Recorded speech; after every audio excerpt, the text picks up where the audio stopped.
Today, I'm really excited to talk to my three guests, Unique, Jonathan, Brandon from Nibiru. The Nibiru blockchain is a general purpose L1 optimized for fast and low cost transactions and built using the Cosmos SDK.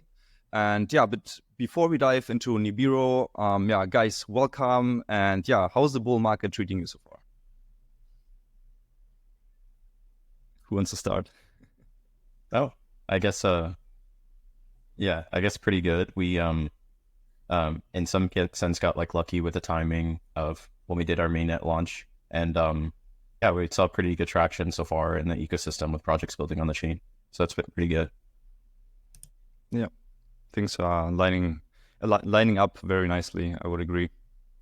Cool. I mean, I guess we are all sort of bullish, even though the past few weeks they have been sort of like sidelines and some more bearish sentiment. But I think overall everything is going into the right direction, and also those quieter times are times where we can also focus a little bit more on building, and that's also what you guys are doing. And let's get started, and let's maybe quickly talk about your professional background. Maybe we can even combine those two questions. What is your professional background, and how did you guys get into crypto? And maybe Nibiru, Unique, you want to start?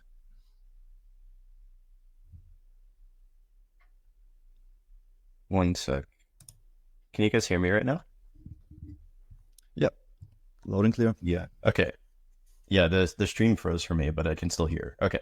So my background is education-wise, I studied physics and CS with a concentration in AI. So coming out of school and during school, I worked professionally as an AI engineer for a couple of years. And the foray into Web3 was working on data science work and developing on-chain strategies for the Sommelier protocol. So that's another Cosmos L1 that works on cross-chain, basically yield vaults that are actively managed strategies on Ethereum DeFi.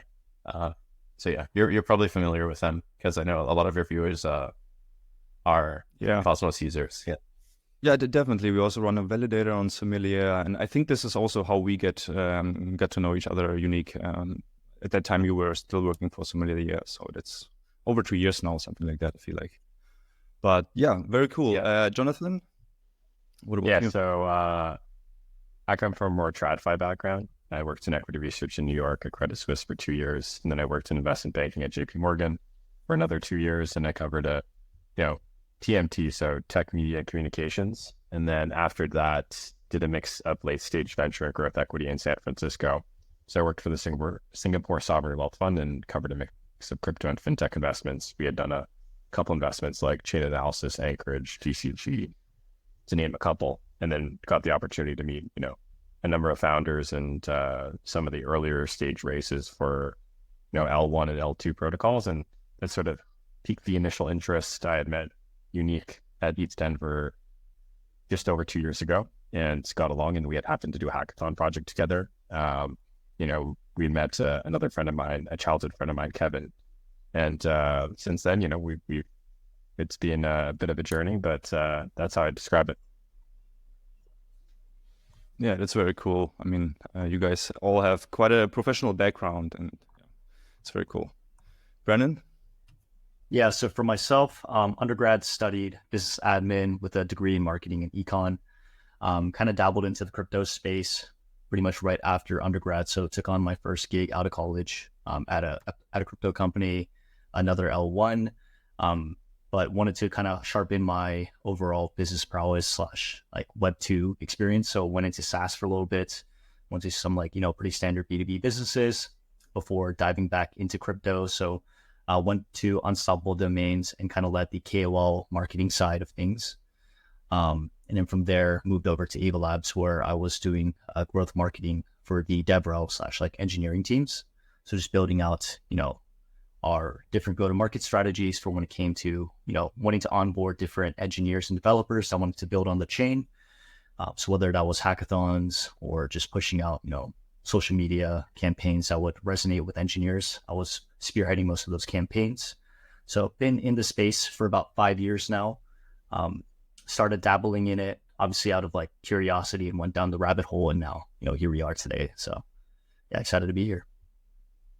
Yeah, cool. Thank you, man. And also Ava Labs, I mean, I think their marketing game is also pretty professional. And I have been at a couple of events of Avalanche and usually quite impressed. So good to see some talent also here at Nibiru. But yeah, let's get over to the main topic, and let's get a little bit deeper into what Nibiru is about. And yeah, my first question would be, what inspired you guys to create Nibiru? And yeah, what issues does Nibiru actually solve within the blockchain ecosystem?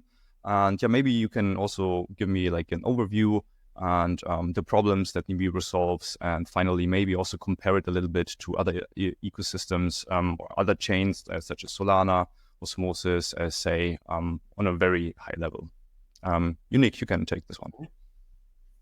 Yeah, so in this case, since a lot of the viewers are familiar with the Cosmos chains, it's most similar, I would say, to the flavor of chain of like, say, Injective and Neutron, right? So Nibiru is basically like prioritized working on modules that were more general purpose for other chains, right? So that means we worked on, one of the things was improving the performance, which we did pretty substantially. That was to like get the block times down and mean that, you know, the TPS that you can support is pretty high. Then making a lot of tooling for WASM. So one thing that, one problem we're trying to address is the maybe not necessarily a Cosmos thing, maybe more of a Web3 broader thing of just like lack of tooling for existing Web3 devs and then also devs coming out of Web2. So we worked on like a native indexer that basically is pretty sweet, where you're setting up structured tables and in Postgres out of like following in step with in lockstep with the node. And then it's self-documenting and you get a GraphQL endpoint for basically everything on the chain. Similar to the quality that you get the Graph protocol specific, except it's for everything on the chain. There's also like, you know, Python, TypeScript, Rust, Golang SDKs, now an Unreal gaming engine one for projects building in Unreal. So that's one aspect of it, is like the developer experience. The other side, just getting into what it is it'll be one of the chains that the few chains that can support multiple VMs. So we'll still have Cosmosm and build a lot of stuff there, but then also adding later on this year support for, you know, fully EVM equivalent execution environment. Part because it's something we wanted to get to, but also popular demand. We found after that first hackathon we ran with Dora Hacks last year, that was like something requested by a lot of projects, or that we saw like a big opportunity to support. And yeah, the other side of it is on the user experience side. So coming to your question on why to build it in the first place, we actually, the initial premise of Nibiru was to make, which we've changed from, was this combination of essentially you would use CDPs and make a leverage trading platform that allows you to mint a stable coin from delta neutral positions. If that sounds unfamiliar, that's because we didn't end up doing that, but that was the initial premise, right? Is this exciting, like cutting edge DeFi thing. The background of the team being a lot of people from, you know, working on Tendermint Core, either as Cosmos SDK maintainers or from projects like Solon, like myself. If we wanted to have like the shortest time to market, and then like we just found like the Cosmos stack was still like the best thing for building the project for us. And so a lot of the low level changes and innovations we wanted in our DeFi dApps required like the SDK rather than just like Solidity smart contracts. And so that was maybe the initial premise for starting Nibiru, was more to support a suite of dApps that we were trying to build at first. Over time, it evolved to, hey, we can still build those, but we shouldn't dissuade other people from building on the chain as well. But yeah, that's like a quick rundown. No, that's really good. That makes a lot of sense. So on the one hand, you basically want to make the developer experience very, very easy and seamless. Also support with some basically native integrations and apps that you support and accelerate and incubate from early on. And on the other hand, also making the user experience as seamless as possible, especially now with the EVM alignment or integration and the parallelization stuff that is also coming. How do you see actually the let's say you guys are built using the Cosmos SDK. Obviously, you're also connected to IBC and so on. And maybe, I don't know if you have been following some of the discussions these days of, should we align as a chain more publicly to Cosmos, or should we not call ourselves a Cosmos chain? I mean, there was like DYDX talking about it now the last couple of days with Barra Chain. And how do you see yourself within the Cosmos ecosystem? Why did you pick actually using the Cosmos SDK? I think you already mentioned a few things, but maybe you can emphasize once more. And then also, how do you see it going forward with the EVM, with being EVM compatible, basically? Yeah. So, yeah, there's a few things baked in there. So I touched a little bit on one flavor of ours is it's very pragmatic and strategic too. If you're really strong in a tech stack and you think it is future proof, right? So I personally think like a lot of the tools built in Cosmos between like the SDK, WASM have like, they're one of the few contenders to like modern scaling solutions that can like rival ETH layer 2s, right? So if you buy that, then also the background of the team makes a lot of sense why we would want to build on IBC in particular. I would say, I think that's what a lot of what drew like, Wormhole Gateway, DYDX, composable finance, like integrating like Kusama over IBC, right? But that's like, that maybe explains our motivation for it. Then the other side of your question on a Cosmos alignment. So I found actually from a user perspective, or even when I ask certain, if you talk to like non-technical folks on existing teams, if you, as you say, align or associate your project too closely with just the general, almost like even the term Cosmos, because people are so used to Ethereum, they think it's an L1 hub and spoke system where yours is like attached to it. But in reality, Cosmos has a completely different approach, right? It's like the Cosmos SDK is like essentially a layer 0 stack, and then each chain is an L1. So if in some sense, if you almost want to look at like market success, like the chains that don't associate too strongly with Cosmos, like the Cosmos branding, tend to do better, right? So like Terra, most people, if you remember, like, before the collapse of Terra, a lot of people that were going to build on it were not even like aware that it was related, right? Same thing, you have like, say, Verachain's pre-launch, but like they're still like doing well with like the high valuation and raise, right? So I would actually be on the party of, or on the team of, you probably should have your own like branding or narrative that's not just the like Cosmos in particular, or meaning like more so because it gets confused too much with the Cosmos hub. In reality, it's a tech stack. So it's great horizontal scaling solution, general message passing. So obviously chains in IBC should build like cross-chain solutions and work together very heavily. But I found to the layman, using Cosmos too much confuses them more than it adds to make them bullish. Yeah, no, that's a fair point, and I think it shouldn't be like your selling point of saying I'm a Cosmos chain and that's why we are better or whatever. You just build a great product that people want to use, and basically it shouldn't matter which sort of tech stack you're using, at least for the end user, right? And it also seems like almost like a big nothing burger every time we discuss the Cosmos branding. It's like, hey guys, maybe we should focus on just building great products and that's it. But yeah, no, fair point. Really good question. And where do you see actually, maybe one more question, where do you see it going forward? Will you try to attract more developers and projects from the Ethereum space that maybe know how to program Solidity and so on? Or will you like focus on Cosmos, or is that not even how do you view that topic? Yeah, so the cool thing here is a big priority of ours is that you don't want once you add the support, you don't want it to feel like somebody's using a rollup or something where it's a separate chain. So right after you have the baseline compatibility, the next step will be deploying like useful, precompiles and tooling such that the two VMs between like WAS can work very seamlessly. And then also that it's very easy to almost like if someone or rather just taking a step back, accounts are not specific to like the VM, right? On a Tendermint ABCI based chain, right?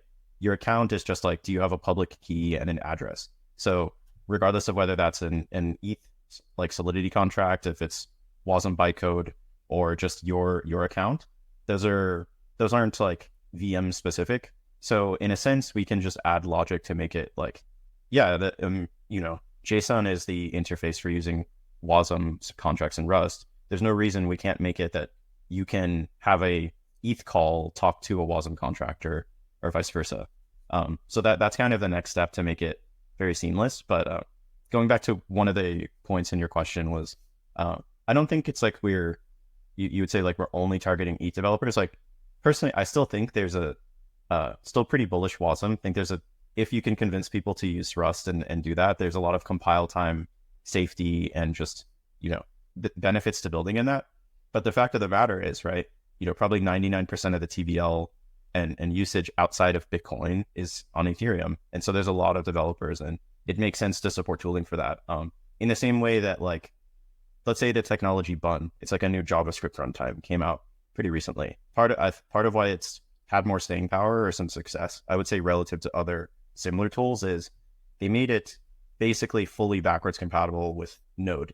So people didn't have to sacrifice their existing setup to like migrate over and try out Bun and get its performance benefits. So I think blockchains could take a few cues from like similar analogies in Web2.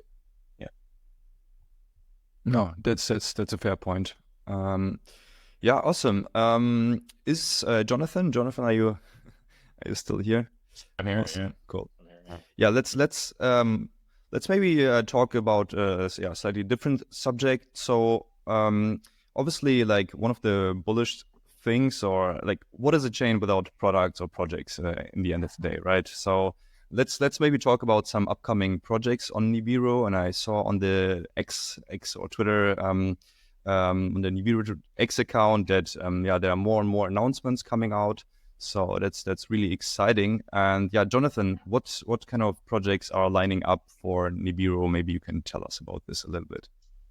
Yeah, it's been pretty exciting to see the development in the space. I think last quarter we had onboarded 42 new partners, but there's a couple highlight things that we would feature. So Coded Estates being one of our closer partners that we've been working closely with it over the number of months. I think we've at least doing weekly check-ins when we can.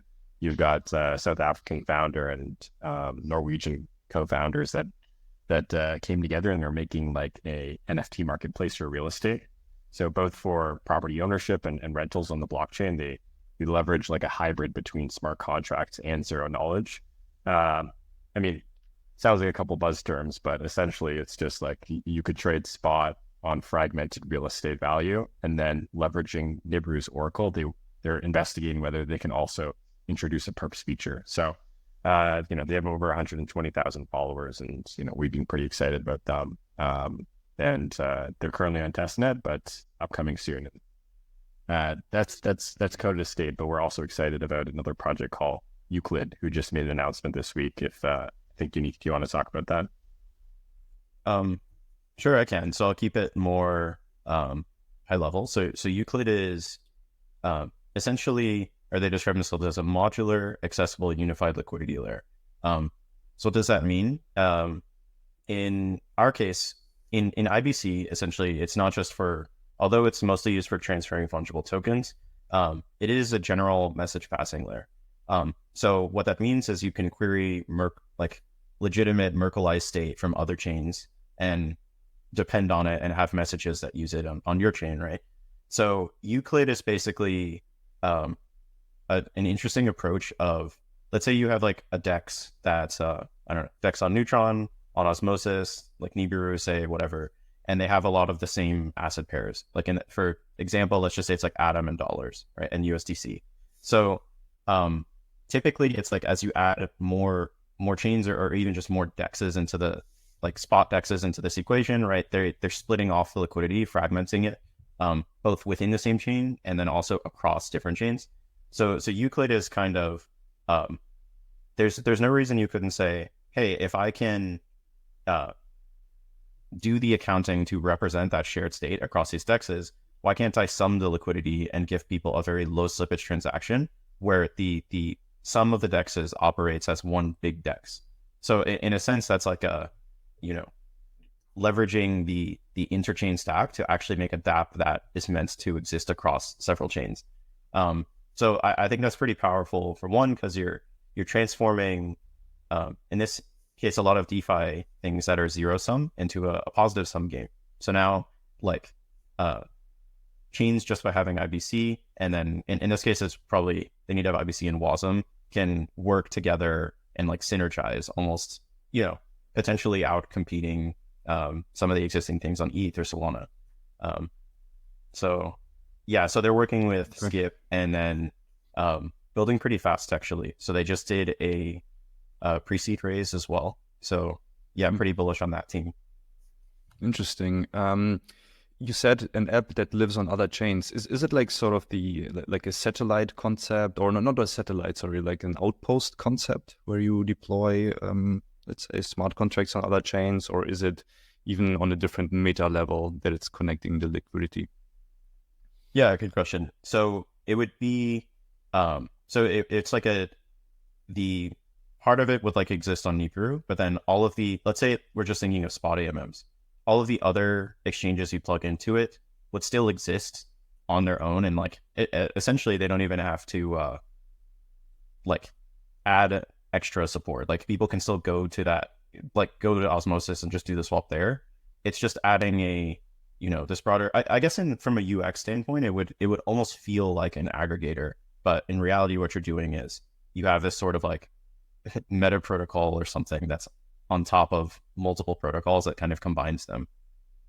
So essentially, it just needs to be able to source the liquidity from the other areas and read that it's available before you do the transaction.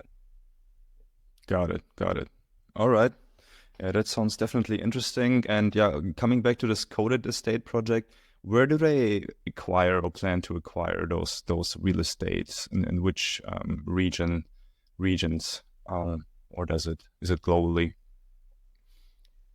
I think right now they're focusing on Dubai. They're speaking to some of the regulatory institutions or government institutions there, but trying to work out a contract where they can onboard a number of properties right off the get-go, and then from there they'll leverage Dubai to then expand to other markets. But Dubai's been definitely more RWA friendly. We were actually with them co-hosting an event in Dubai. That's where it would start. Okay. Yeah, interesting. I mean, Dubai is definitely a huge market for real estate. You know, like there's so much architectures, so many new buildings and skyscrapers that are still being built. So it's definitely, and plus they are crypto friendly, so to say, right? They want to attract more crypto projects. So I guess that's a very good combination. Yes, of course. All right, awesome. Is there another project that is launching soon, or are those like the two major ones? I think I saw more announcements, but there's a number. I mean, I think aside from that, we maybe highlighted like Chess3.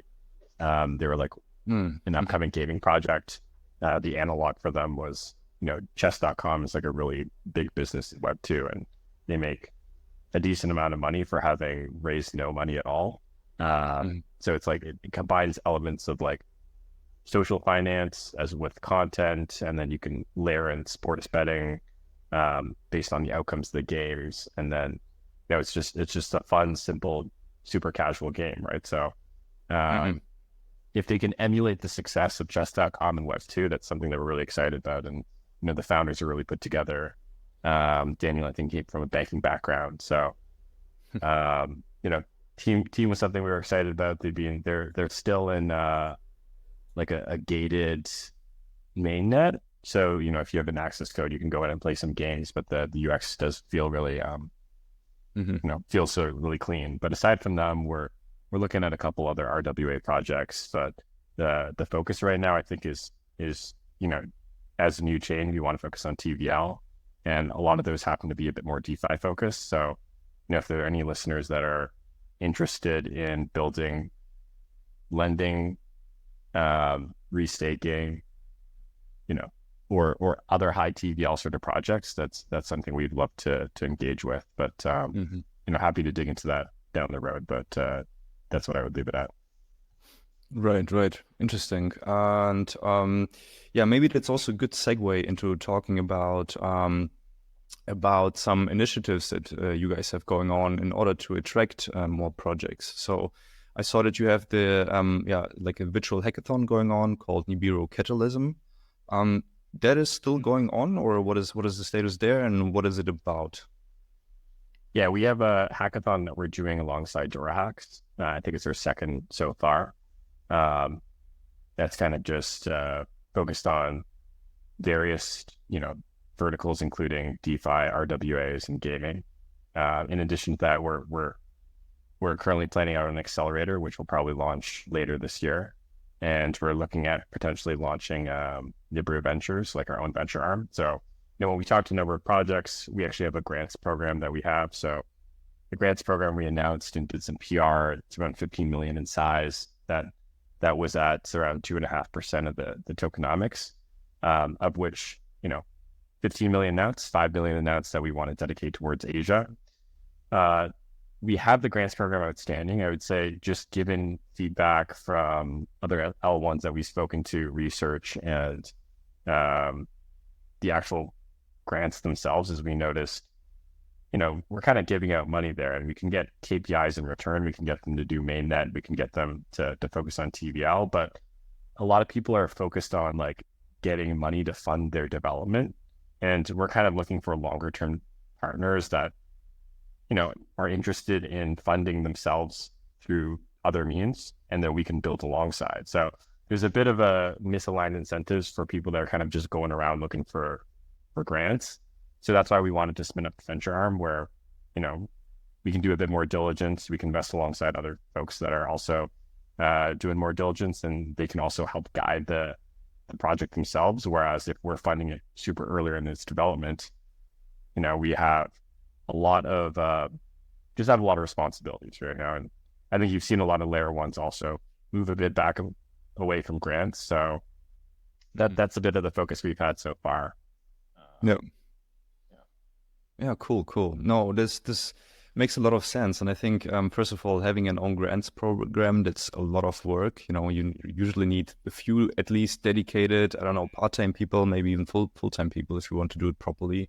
And then just throwing money onto them doesn't necessarily, give you the yields sort of that you expect, right? So you need to be very picky when it comes to the projects. And also during the bull market, obviously everyone just tries to copy and paste, let's say, their code and, tries to get as many grants as possible. So you have to be super selective and see that the projects are aligned. And I agree, like having a venture arm is definitely one way to do that. You said Asia region, like why particularly Asia region, and how do you see the Asia region today actually, or the crypto space within Asia? What is cooking there? Yeah, you might have noticed a lot of L1s and L2s focusing on Asia. I think it's a mix of there's like a lot of just interest there. There's a lot of high penetration within the demographics if you look at the individual countries. But you also have like certain countries like Thailand or Vietnam, you just have cheaper based talent there that are like pretty high quality for what they're doing.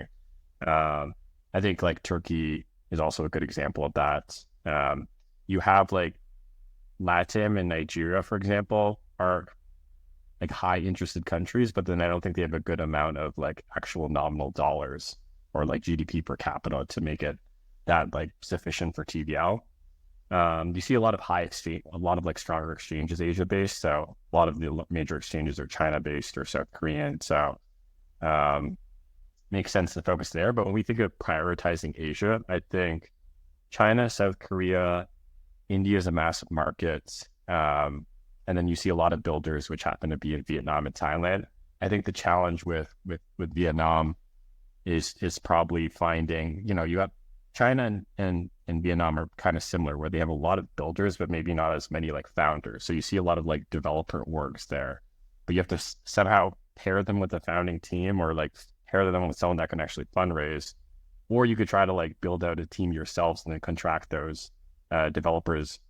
But I mean, it's just a lot of work to do in-house. So we're still sort of articulating and figuring out the strategy there. In addition, we were looking at like Indonesia and the Philippines, and if you take a look at our Google Analytics and you can see where a lot of our users come from, a lot of it happens to be in the Asia region. So that's why we decided to target that. Yeah, fair point. Definitely. Also, personally bullish on the Asia region. I used to live and travel as a digital nomad in Asia in the past myself. Quite impressed. And yeah, there are also a lot of good builders. That's true. So let's maybe then talk a little bit about the Nibiru roadmap for 2024. Yeah, unique. What is cooking going forward for the rest of the year? And maybe what has happened in the first quarter, or for first 2 quarters actually already.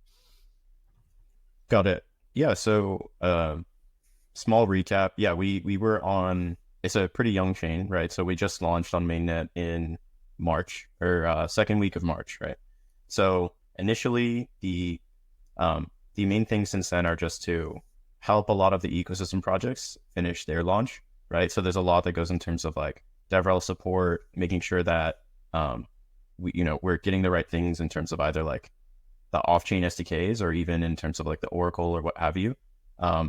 And I would say probably the main things in order is we prioritized the EVM ahead of the other features in the initial roadmap for the year. So that'll be the earlier thing, like where the idea is to get it out on a DevNet or maybe even a public testnet like this month in May, and then try to have a production ready version out in Q3.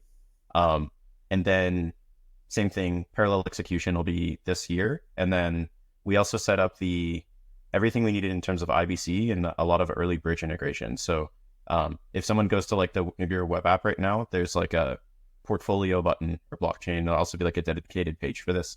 And basically like leveraging either Axelar, Wormhole, and then hopefully we can eventually get Landslide in there too. It's easy to like get liquidity in and out of Nibiru to like a lot of EVM chains, all the L2s, ETH mainnet, Solana, a bunch of IBC chains. And right now the liquidity is going as swapping through osmosis for a conversion if there's not a clean path to Nibi. So that was like a big UX win. And then outside of that, we still have our some of the dApps that we built like on the foundation side, right? So eventually we'll have a perps application out. We'll see if we still want to do the spot side or if that just ends up being like an external team. But those are, I would say, that's a lot of stuff. But yeah, that's a good overview of the year, I would say. Right. Side, yeah. Definitely.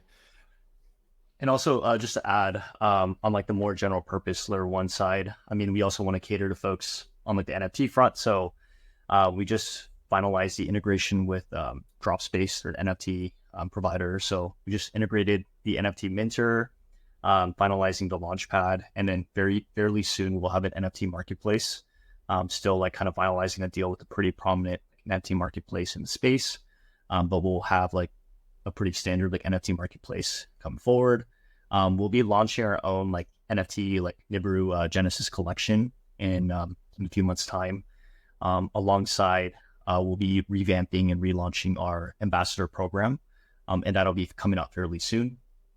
In addition to that, we're obviously focused on like on-chain incentives, and so a lot of that is going to be like TVL focused and making sure, we have all the primitives ready for things like LSDs and LRTs, and it also having like the ability to then use your LSD tokens on like lending and like perps and whatnot. So a lot of cool things on like the DeFi front, but also, ensuring we still cater to the NFT folks. And then I'm not sure if we touched on this, but also the Unreal SDK. So kind of going back to the games, we have several like MMO RPG games that are going to be launching on the chain as well. They were just waiting for Unreal SDK to be built, and the Unreal SDK is undergoing like final testing and should be ready to go live like fairly soon as well. So a lot of things cooking from like the NFT, DeFi, and like gaming fronts for sure. Yeah, that's very interesting. And yeah, I do have a question regarding the Unreal SDK. I mean, that sounds really interesting.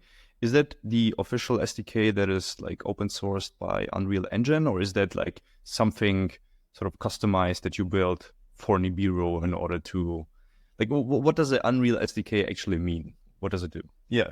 So in the same way that you have a lot of the client-side SDKs in other programming languages, right? Like if you have a Rust or Go or Python SDK, what does it do? Is essentially you have all of the RPC calls that you expect to be able to do from like the node CLI, right?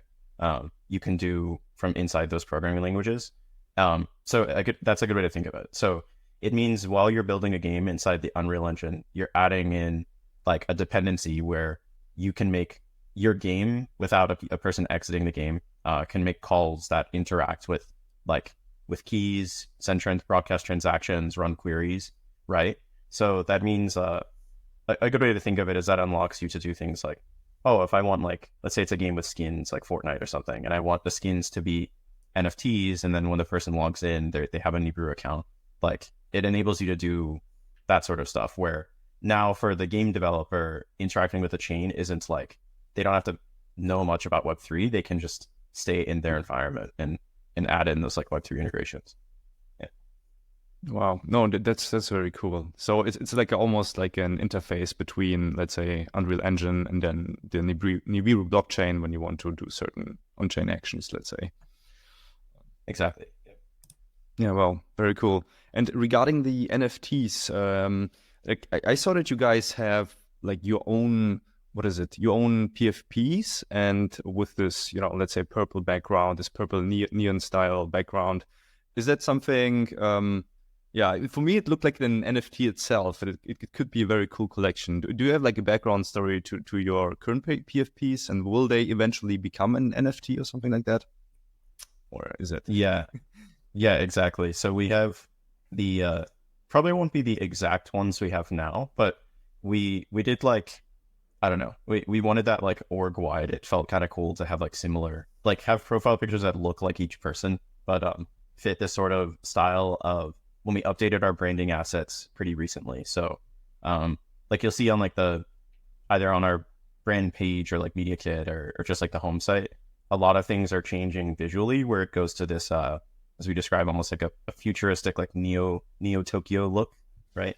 So yeah, probably the, on top of the Genesis collection, we'll probably have like, Nibiru theme profile pictures so that people, if they're bullish Nibiru can look like our stuff.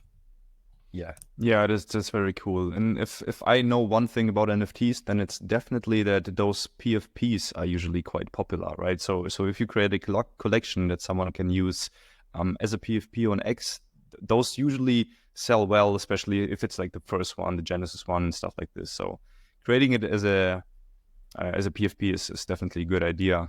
And I also like that futuristic style. So yeah, definitely let us know when you guys plan to launch something like that. So we look forward to amplify that, and yeah, maybe get a whitelist or something for our community. But yeah, that sounds very cool. Let me see, what else do we got? I think we are like coming to an end soon, but we have one more topic that I would like to maybe briefly discuss with you guys. And that's the topic of meme coins, because those have been also pretty hot over the last few months, to say the least. Yes. So, what is your opinion about meme coins, and do they have a larger purpose? And maybe each one of you, Brandon, Jonathan, Unique, maybe you can say like 3-4 sentences what you think about meme coins in general, and maybe also in the end whether you see that, coming to Nibiru, basically. Yeah, for sure. So I can kick things off. I think we've definitely seen some interesting momentum over the past year. Many different meme coins spinning out. I mean, you see the first meme coins have been like Dogecoin, Shiba Inu, for example. But we've seen this like new hysteria into like Solana specific meme coins or like Avalanche specific meme coins. I think it's definitely an interesting concept. And, on our chain, actually, you can spin up a CW20 token like fairly quickly with Token Factory. But I would say, I think there needs to be like more protections in place. I feel like the people that really do understand the purpose of meme coins understand that, this very may well be like a rug the next day. But like, it's really, I guess, like for the culture, right? I think crypto really embraces this degen like mentality. And, sometimes when, like an influencer or KOL like pushes out a random tweet, even just about like their dog, right? I'm talking about like dog with hat, right? It's just like, it's all about the culture, and, the community ultimately wants to like be a part of something, right? Something larger. I think we've seen this hysteria like kind of stem all the way back to like the Wall Street bets kind of front, but now it's like, transition into crypto. On our side, I mean, we obviously want to have the infra ready to, be able to allow folks to be able to create meme coins. So like I mentioned, we have Token Factory that's already built and live. But I think, as a layer one, it's also important that we also have some like safeguards in place so that we can maybe do some like slight due diligence on some of these creators, ensuring that like rugs don't go live, and, trying to protect the community as much as possible. But I mean, personally, I see a lot of value in meme coins. I think it brings in, strong retail interest and liquidity. It's just a matter of, how long will the hysteria last? That's I think the $1 million question. But overall, fairly bullish on the current the hype. Yeah, no, definitely. I agree with all that you said. And yeah, you obviously have to be careful. There are a lot of rocks involved, but also it's a good way of building a community. And yeah, and obviously none of what we discuss around meme coins is financial advice here. Everything is just for educational purposes only. And yeah, I don't know, Jonathan, do you have like anything to add regarding meme coins? What is your view? I mean, we do struggle in crypto with finding enough use cases for people to build, and a lot of people have been criticizing the influx of infra, but a lack of things that actually go around and fiddle around. Meme coins does sort of fill this void in a sense, but I don't know. Like every cycle, we have a different trend that we're focusing on, and would love to see a bit more real, TradFi folks or other folks come in. But in the interim, it's always a fun thing to focus on. Right. And I mean, I think I forgot which fund it was, but I believe there is actually a fund that announced that they will create a meme coin focused fund. I don't know if you guys saw that news. It was just a few days ago. But we definitely, I think, will see this direction of, like literally even institutions maybe, buying, maybe ETFs is too early to say. Meme coin ETFs, I don't know if they exist or if they will happen, probably someday. But I believe there will be even some institutional interest. We can see that even today, even though those are probably more like crypto-focused funds that are looking into this. Yeah, Avalanche had announced their cultural initiative, which actually focused on a couple of meme coins, and I think their threshold was actually have to be a certain market cap, have to have a certain amount of traction, and by that sort of time, it's like if they haven't rugged, then maybe they're a bit more reputable. If they're able to be docs and you can actually talk to them and you can do KYC on them. I don't know if those are features that were included in that fund, but some of the things that we're thinking through as you're trying to think about how can you actually support specific meme coins. In general, it's crypto, right? So you have grant farmers, you have people that, want to build on chain, you don't even know if they're a rug or not. And so you kind of have to get a better feel in the industry, see if you meet people, see if they're from reputable backgrounds, get them on video.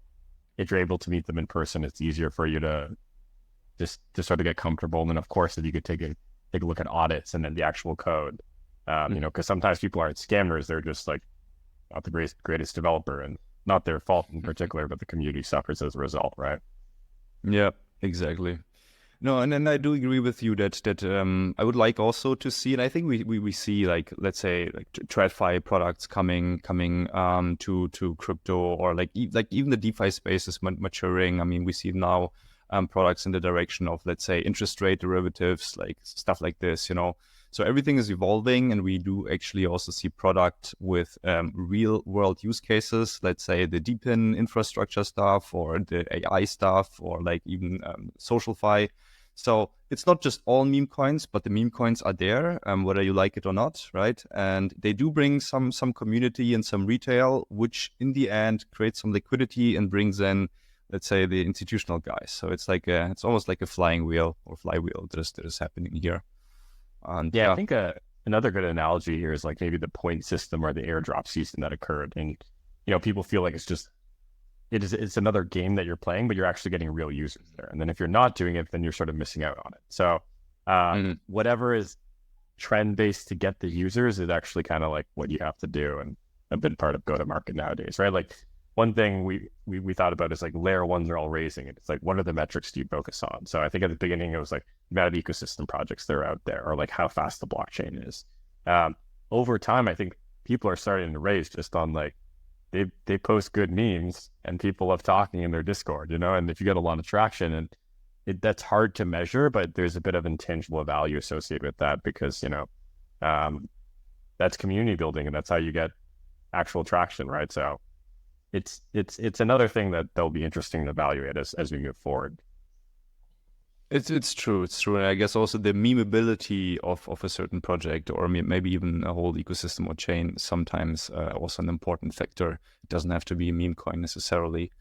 But yeah, Unique, any final remarks on this meme coin topic or meme coin frenzy? What is your view? Yeah, I guess I don't have that interesting of a perspective on meme coins, but you guys did remind me of something we were kind of considering from like a front end side, as you see some of these projects with making, like for Nibiru, right? We have it's pretty easy to make like native like IBC compatible tokens that are like on equal footing with like Nibiru, right? So one thing is it's kind of conflicting between although the meme coins have some positives, a lot of the projects that make them have been like are people with bad intentions trying to make scams. And so it makes you say like, okay, let's say do you need should your AMM be like absolutely permissionless, or should there be like someone to point a finger at and like an admin caller on which pairs go through? And you can actually see like strong arguments on both sides of, permissionless for the sake of decentralization, but then a little bit more centralized means you can protect people more. You can kind of vet like making sure it's not a scam before it's even listed in like as a pair or in the front end. And that's something we've been we're faced with when we were making like our Dex UI for one of the apps before. But yeah, I don't know. So that's an interesting, like, I don't know, what would be your take on that? Because I know some people complain that Uniswap actually shouldn't show the, like, for example, Uniswap shouldn't show like those duplicate tokens, right? Where they make a copy of it has the same picture as Circle, but it's like fake contract and it's like a honeypot or something, right? So it, for a trade-off there is you can centralize a little bit more and prevent those from happening to people. So yeah, no, definitely that makes sense. Yeah, awesome. Really interesting take from all the three of you guys. And yeah, I guess that's already it regarding the interview. So thank you so much for your time. One last question: where can our viewers and followers find you? So maybe you can give me your personal X handles and then also the Nibiru social handles. Sorry. Yeah, so Nibiru is on Twitter. It's just under Nibiru Chain, so NIBIRUCHAIN. We have a Telegram channel. You can post a link in the chat as well. Me personally, my Twitter is branded Suzuki with the underscore. And then Jonathan and Unique, if you guys want to share your handles. We're also under the affiliates tab on the, if you go to the Nibiru Twitter and click affiliates, you'll see a lot of our profiles. Yeah. My profile on Twitter is just 0xJyJonathan. And then if you want to ping me on Telegram, it's JYJonathan without the 0x. Yeah. And then for me, very few people have the name. So if you put the word unique, the word divine in a Google search bar, you'll see like all my accounts everywhere. Oh. No, I agree. That's very, very easy to remember name. No, that's awesome. Thanks a lot. And yeah, I really appreciate your time, guys. And let's maybe repeat this once we are closer to the EVM launch. So thanks a lot, man. No, thanks for having the time. Appreciate it, Serge. Yeah, it's been great since we saw you in Berlin. Sure, man. All right, cheers. Cheers.